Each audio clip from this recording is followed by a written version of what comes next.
بسم اللہ الرحمن الرحیم یا بنی اسرائیل اذکروا، اے بنی اسرائیل تم یاد کرو نعمت اللہ تھی میری وہ والی نعمت کا نعمت میں نے نعمت کیا علیکم تم پر،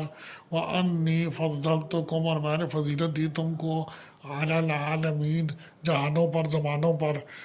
اور اب دیکھنے کہ یہاں پر یہ وہی آیت ہے جو شروع میں آئی تھی بنی اسرائیل کا جب تذکرہ شروع ہوا ان کا ذکر، اب یہاں پر اب آگے جا کے حضرت ابراہیم علیہ السلام کی وجہ سے بنی اسماعیل کی طرف اور قبلہ کی تحویل کی طرف معاملہ جائے گا۔ تو اللہ تعالیٰ میں کتاب کی تلاوت کا صحیح حق ادا کرنے کی، اور ساتھ ہمیں اللہ تبارک تعالیٰ جو جتنے بھی یہاں پر کے خباستیں ہیں جو اب ہماری امت مسلمہ کو ان کی جگہ وراثت دی گئی ہے اس کی وحی کی امامت کی، طرح طرح ہمیں صحیح اس پہ پورا اترنے کی توفیق عطا فرمائے۔ اور یہ تمام ذکر تھی کیا گیا کہ انہوں نے جو حرکتیں کیا اور وہ اس امامت سے پیچھے ہٹائے گا، تو اگر ہم کریں گے تو ہمیں بھی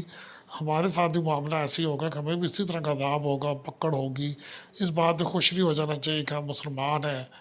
اور عمل کریں نہ کریں تو ہماری بخشش ہے، ہمیں بھی اعمال اور ہمارے اوپر بھی اللہ کی رحمت ہوگی۔